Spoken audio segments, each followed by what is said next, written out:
Welcome to Winning on Wednesday. I'm Juan Vides. I'm the co-founder of Winning on Wednesdays. Today's guest, we have Merrill Loechner. Merrill Loechner fell in love with podcasting several years ago. You could blame the Pittsburgh Penguins for that. A corporate storyteller for years, she quickly realized the power and reach of a well-made podcast. Merrell has been working in marketing and business development for over 3 decades. After getting her degree in communications, she worked with lawyers, scientists, and engineers across the world, from small technology startups to multinational corporations. She is now an independent marketing consultant and podcast producer, helping growing small companies find their voice and tell their stories. A published author since she was the age of 9, she loves to coach her clients on the power of storytelling and differentiate themselves in a crowded and clamorous market. No one loves a sales pitch, but everybody loves a good story. Welcome, Merrill. Welcome to the Winning on Wednesday. How are you Thank today? I am very well, Juan. Thank you for that wonderful intro. Thank you. Well, you wrote it yourself, so how can, how could I mess up? But I have to tell you, I practiced that over and over, like 10 times. So I hope I did a good job. I hope I did you justice. Anyway, welcome to our show. So to tell us a little bit about yourself, I would like to always start from the beginning where it hmm all started, and it starts with the parents. Tell hmm us what your parents did for a living, because we always tie this into the business community. So we want to see what your parents did for a living. So we want to know what your background is, and just tell us from the very beginning until 7. How's that? No, not a problem. My dad was an electrician, general contractor, and a salesperson. So he's one of the people who always told me, buy cheap, buy twice. And so know the value of work and know the value of your own work. And my mom was director of marketing for Nikon. So I grew up in a house full of high-end camera equipment. So my first job as a teenager was as a professional photographer. And that's pretty much how I paid my way through college. Wow, that's what I have to say about that story. It's just wow, that's just pretty awesome. And tell us, like when you were 7, what did you want to be when you wanted to grow up?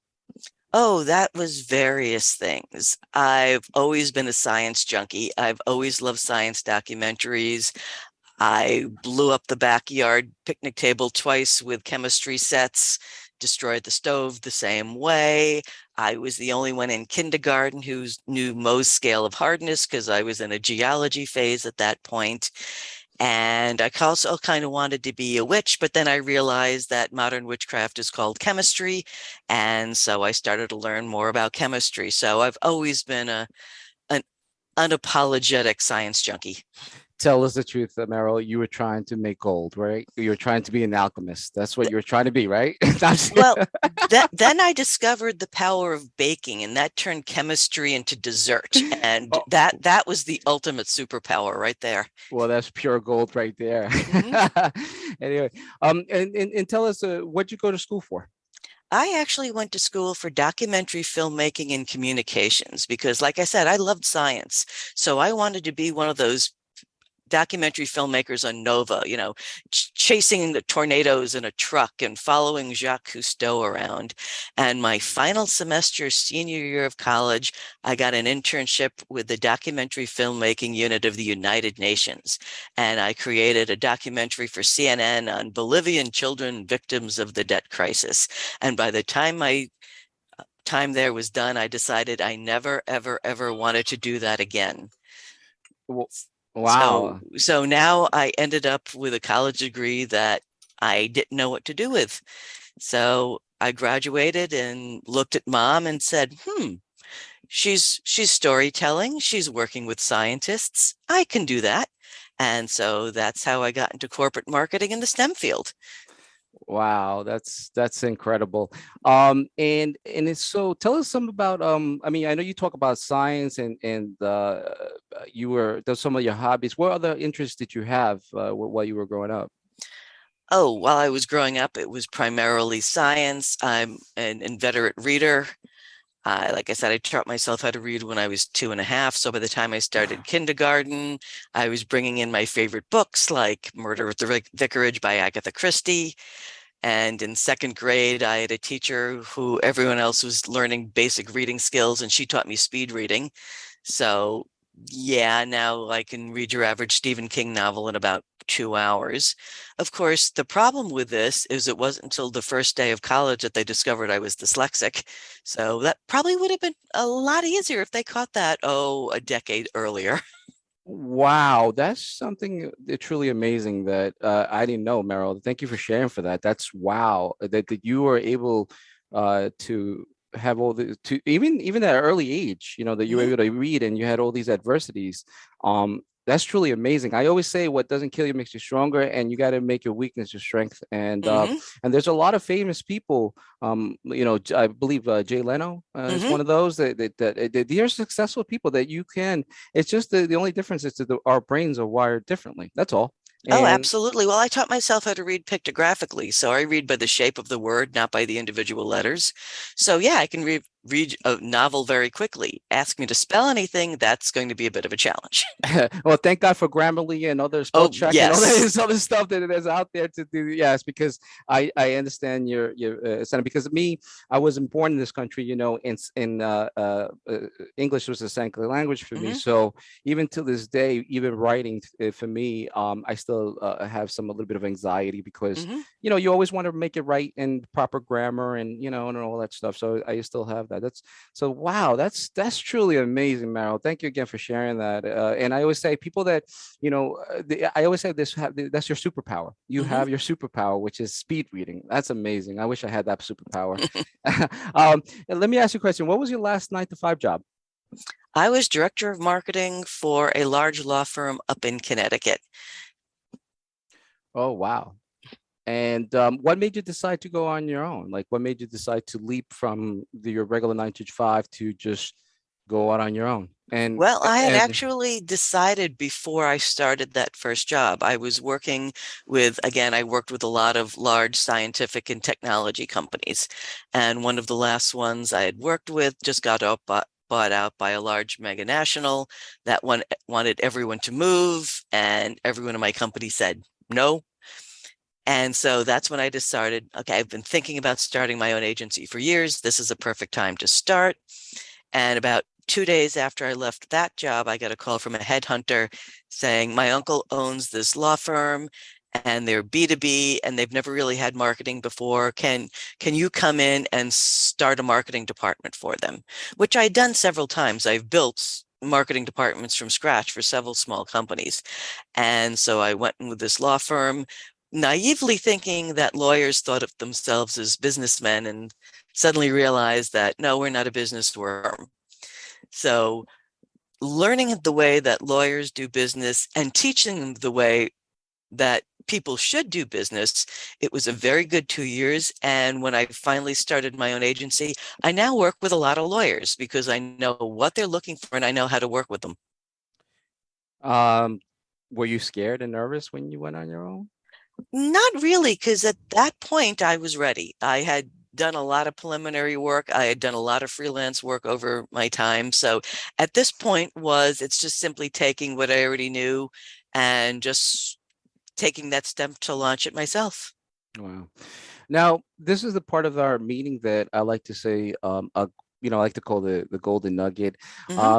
What piece of information you'd like to share to help out others and that you do to better themselves or better their business? Any valuable information, anything positive, anything good that we can say, oh wow, I always say you want to share this audio so that you could have your friends and replay it back and hear it. So this is the important thing. So what piece of information you could leave us we could find the golden piece of nugget?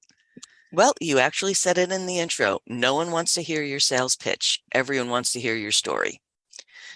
So if you go in sounding like, I have something, give me money, people are just going to turn you off. It's that automatically, it's the reason people skip over commercials. So if you introduce yourself and start trying to do a sales pitch, people are just going to turn off.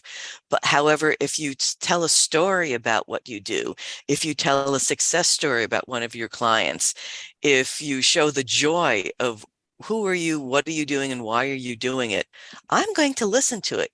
Even if I'm not going to be one of your clients, I'll probably be so impressed that when I meet someone who can be a potential client, I'll remember you and I'll refer you. If you just stand there and try to do me a sales pitch, I'm not only going to get turned off. I'm not going to remember you 15 minutes after you walk away. Well, thank you. And I always say people do business with whom they like and they trust. So Mm-hmm. this is one way to show value to people. Absolutely. Exactly. It's If you immediately start a conversation with a sales pitch, no one will trust you. yeah, it's a quick turn off. I agree with you 100%. So tell us about a typical day for Merrill in your how in your company, in your world. What does it look like? A typical day for you? How does it look like? Well, as you know, solopreneurs don't have typical days. Hmm. We have the greatest plans all the time, but things pop up. I could be working on one project and suddenly I get a new client, so I have something different to put on the to-do list. So my to-do list is pretty much written in pencil and is constantly changing. And with some clients, I help them with marketing plans. I tell them a marketing plan is never written in stone. It's written in Etch-a-Sketch. It's try this, does it work? Great, double down. Try this, does it work? No. Well, was it because it was a bad idea or was it a good idea done badly? It's that constant exploration. Again, it's a science. It's I have a hypothesis. Let's test this. Does it work? No. Okay. That gives me an answer. Let's try something different. I see. And you're very methodical, by the way. Did you set your goals when you first started your business? Did you set, okay, I this?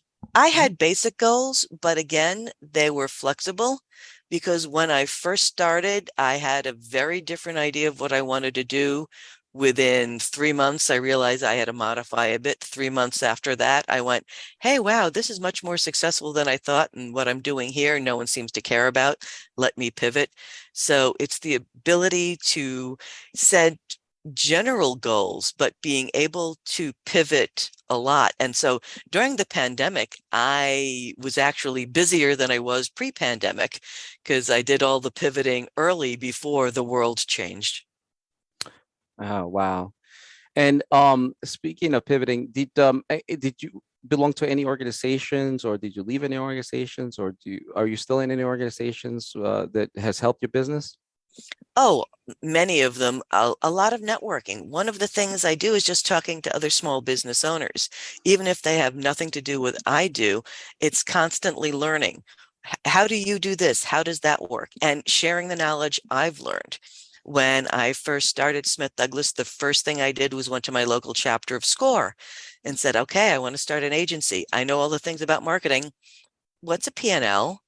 How do I start an LLC? Do I have to pay taxes?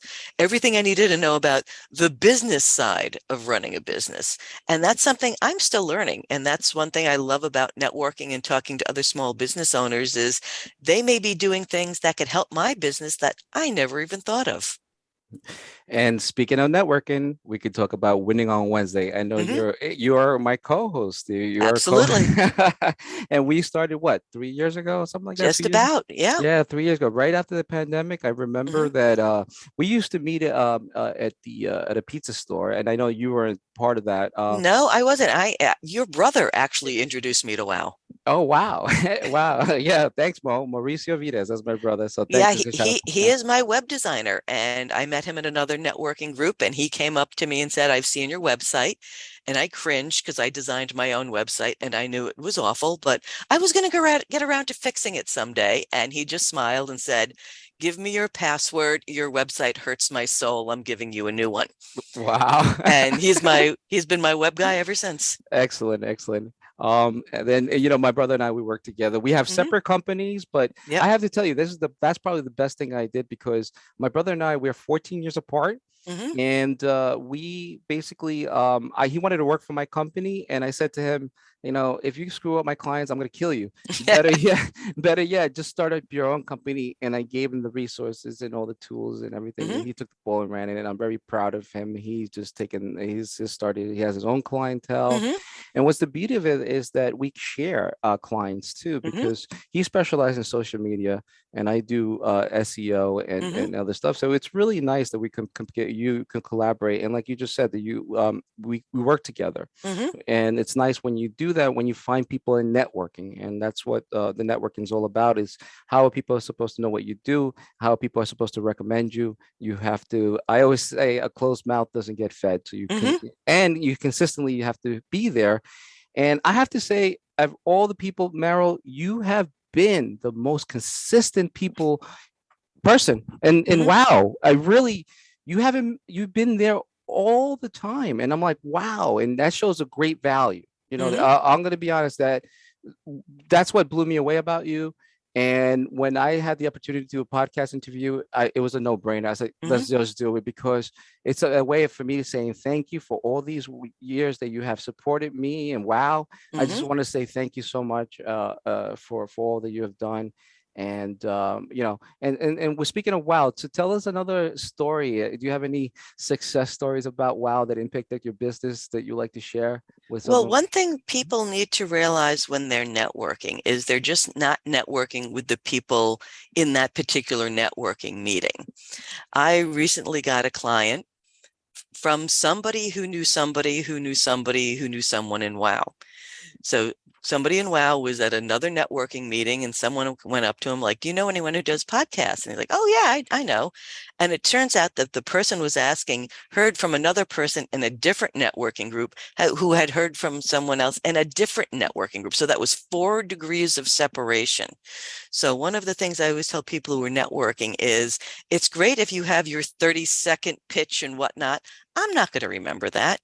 Give me something concrete to remember you about. I call it a carrier pitch that I can carry to other networking groups. So if someone says, hey, do you know anyone who does this? I'm going to remember you. And especially if you're doing something relatively common, if you're a financial advisor, if you're a real estate agent, I've met a couple of hundred of you. What can you tell me about yourself that's going to make me remember you? So when someone asks, hey, Merrill, do you know a real estate agent? I'm going to go, yeah, I know someone you should talk to. And I always say, you could be in a room with 100 financial advisors. Hmm. You're going to do business with one because you're going to do the business with the one that you like Hmm. and trust. And always do one-on-ones, even if it's someone you would never think would be useful, because you're not networking only to find potential clients. You're also networking to find potential collaborators. One of our financial advisors said, oh, Merrill, I'd love to do a one-on-one. And my first thing is, oh God, another financial advisor. I want to hear another sales pitch, but I'm like, fine, absolutely. I set up a one-on-one.